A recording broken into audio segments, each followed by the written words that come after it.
ஒரு இரும்பு கம்பி. ஸோ ஒரு கம்பி அவ்வளோ ஷார்ப்பாக இருந்துச்சு, அப்படியே எடுத்து குத்திட்டான்.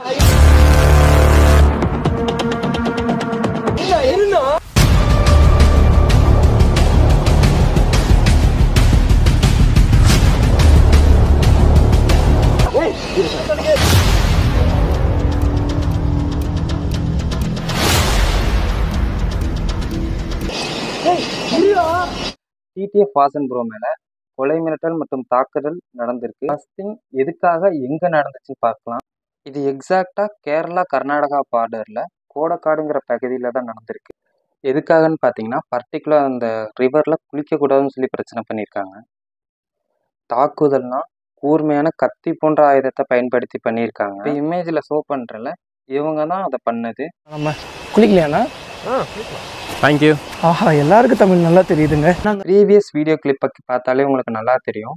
அவங்க குளிக்கலாமான்னு கேட்டுட்டு தான் உள்ளார போகிறாங்க. வெளியில் வரும் குளிச்சுட்டு தான் வெளியில் வராது. ஸோ இது நம்ம நார்மலாக பார்க்குறப்பயே இது குளிக்கிற இடம்ட்டு ஓரளவு கன்ஃபார்ம் பண்ண முடியுது. இது குறித்து டிடிஎஃப் அவரோட வீடியோவில் சேதுபதி லாயரோட சார் அவரோட கிளாரிஃபிகேஷனும் வாங்கியிருக்காரு. ஸோ இந்த மாதிரி ஒரு பிரச்சனை பண்ணுறவன் அங்கே வந்து ஒரு அழகான பொண்ணு இருந்து அந்த பொண்ணு மேலே இந்த நாய்க்கு ஒரு ஆசை வந்து அந்த பொண்ணு ஏதாவது பண்ணியிருந்தா அதை நம்மளால் தாங்கி இருக்க முடியுமா? டிடிஎஃப் இன்ட்ரோ வீடியோலே பார்த்துருந்தீங்கன்னா உங்களுக்கு தெரியும். டிடிஎஃப் ப்ரோ கூட இன்னும் 2 ஃப்ரெண்ட்ஸ் இருக்காங்க. அப்படி இருந்துமே ஒரு கூர்மையான ஆயுதத்தை எடுத்து தாக்க வராங்கன்னா, normal peoples just Vasan bro சொல்கிற மாதிரி ஏதாச்சும் நடந்துருந்துச்சுன்னா நம்ம மனசுல என்ன ஆயிருக்கும்? இந்த இமேஜ் பார்த்தாலே உங்களுக்கு நல்லா தெரியும். அவங்க 2 பேரும் கரையோட அந்த சைடு இருக்காங்க. டிடிஎஃப் ப்ரோ அண்ட் டிடிஎஃப் ப்ரோவோட ஃப்ரெண்ட்ஸ் வந்து இந்த சைடு குளிச்சுக்கிட்டு இருக்காங்க. அவங்க குளிக்கக்கூடாதுன்னு சொல்லி 2 பேரும் இந்த கரைக்கு வந்து பேசுகிறப்ப என்ன நடக்குதுன்னு பாருங்களேன் கிளிப்பில்.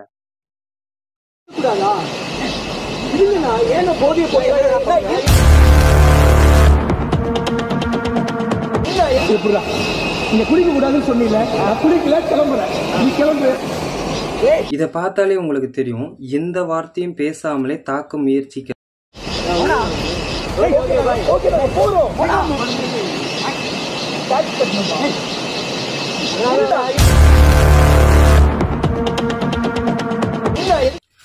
அவங்க கிளம்புறேன்னு சொல்லி கிளம்பியேட்டாங்க.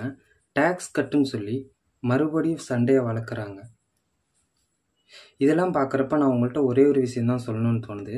நீங்கள் வெளியில் எங்கேயாச்சும் ட்ரிப் பிளான் பண்ணுறப்பையோ வெளியில் தங்குற மாதிரியோ இது மாதிரி இடங்களுக்கெல்லாம் போகிறப்ப நீங்கள் உங்கள் சேஃப்டியை மட்டும் ஃபஸ்ட்டு கன்சிடர் பண்ணுங்கள். அப்படி கன்சிடர் பண்ண முடியலன்னா வெளியவே போகாதீங்க, அதுதான் பெட்டர். ஏன்னா வந்து இப்போ டிடிஎஃப் வாசன் ப்ரோவுக்கு இப்படி நடந்திருக்குன்னா யாருக்கு வேணால் இப்படி நடக்கிறதுக்கு வாய்ப்பு இருக்கு. நாளைக்கு எனக்கு நடக்கலாம், அது அடுத்த நாள் உங்களுக்கு நடக்கலாம். இதுக்கு வன்மையாக கண்டிக்கத்தக்கது. நீங்கள் நினைக்கிற மாதிரி யூடியூபர்ஸ்க்கு மட்டும் நடக்கிறதில்ல, டெய்லியும் அன்றாட மக்களுக்கும் இது நடக்குது. ஸோ எல்லோரும் கேர்ஃபுல்லாக இருக்கணும். யூடியூபர்ஸ் வந்து வீலாக் பண்ணுறப்ப அவங்களோட கேமராவில் பதிவாகிறதுனால இந்த ஃபுட்டேஜ்லாம் நமக்கு கிடைக்கிது. இது கேமராவில் பதிவாகாமல் எவ்வளவோ இருக்குது, அதையும் ஞாபகம் வச்சுக்கோங்க. ஒவ்வொரு பிளேஸுக்கும் போகிறப்ப யோசிச்சு போங்க. எங்க இடம் சொல்லாத, எல்லாமே நம்ம ஊரு தான். அதுக்கெல்லாம் சொல்ல கிடையாது, சரியா? நான் மரியாதை கொடுப்பேனே. நான் எதுக்காக வந்திருக்கேன் தெரியுமா? நான் எதுக்காக வந்திருக்கேன் தெரியுமா? இரு நான் எதுக்காக வந்திருக்கேன் தெரியுமா? இங்க வயநாட்டுல லேண்ட்ஸ்லைட்ஸ் ஆச்சுல, அந்த மக்களுக்கு பொருட்கள் கொடுத்துட்டு போலான்னு வந்திருக்கேன். அப்ப வயநாடு என்ன ஏன் ஊரா? இது கேரள மக்கள், எஸ்பெஷலி வயநாடு மக்கள் பார்த்தா எவ்வளோ கஷ்டப்படுவாங்க. நமக்காக பொருள் கொடுத்தவங்களுக்கு இப்படி ஆகணுமான்ட்டு எவ்வளோ கஷ்டப்படுவாங்க. அவங்களே இப்போதான் ரெக்கவர் ஆகி வந்துகிட்டு இருக்காங்க.